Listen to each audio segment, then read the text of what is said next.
દાહોદના પેરાગ્લાઇડિંગના શોખીને રતન ટાટાની યાદમાં 20 લાખના ખર્ચે ખાનગી રનવેનું નિર્માણ કર્યું છે, જ્યાં હવે મોટર હેંગગ્લાઇડિંગ અને પેરાગ્લાઇડિંગ સહિતની અલગ અલગ એડવેન્ચર એક્ટિવિટી થઈ શકશે, જે યુવાનો અને વિદ્યાર્થીઓને નવીનતમ અવસરો પૂરા પાડશે.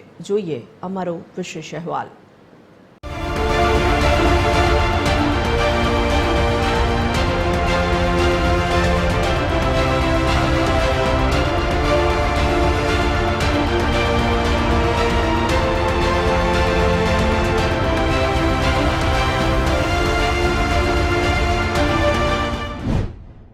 દાહોદના પારસી પરિવારના ઝુબીન કોન્ટ્રાક્ટરે પેરાગ્લાઇડિંગના શોખને નવી ઊંચાઈઓ આપવા એક અનોખી પહેલ કરી છે. વર્ષોથી પેરાગ્લાઇડિંગ અને પાવર મોટર ગ્લાઇડિંગનો જુસ્સો ધરાવતા ઝુબીને દાહોદના રામપુરામાં પોતાના ખેતરોમાં આ પ્રવૃત્તિઓ દ્વારા પોતાના શોખને જીવંત રાખ્યો છે.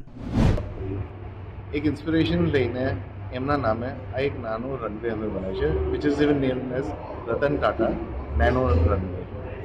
ખાલી એક પર્પઝ નથી સોલ્વ કરવાનો છે કે એડવેન્ચર સ્પોર્ટ્સ કે ખાલી ફ્લાઇંગ એક્ટિવિટી માટે. આની પર વિશેષ ચીજ કરી શકે છે, જેમ કે આપણે સ્કેટિંગની કોમ્પિટિશન કરી શકીએ છીએ. બીજી ચીજ અમે એરો મોડલિંગ કરી શકીએ છીએ, નાના બચ્ચા જે પ્લેન્સ બનાવે એ બી યુઝ કરી શકે છે.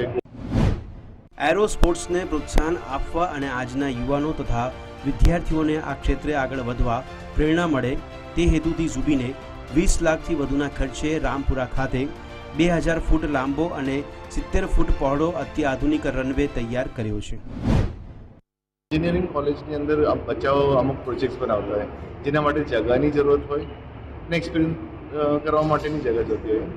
કદાચ આપણા દાહોદમાં એવી જગા નહીં હોય કે ઘણા લોકોની પરમિશન લેવી પડે, તો આ એક એવી સેટઅપ થશે જે એક બચ્ચાને સાયકલ ચલાવવું હોય, સ્કેટિંગ કરવું હોય કે એવી કઈ ચીજ એ ઇન્વેન્ટ કરીને એને પ્રોટોટાઇપ બનાવીને એને યુઝ કરવો એક્સપેરિમેન્ટલ બેઝ, તો એના માટે પ્લેટફોર્મ અમે ઊભું કર્યું છે.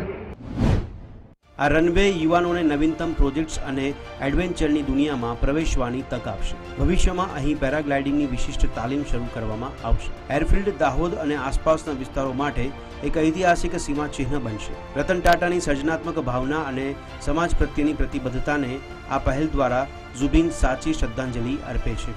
મયુર રાઠોડ, દાહોદથી TV13 ગુજરાતી.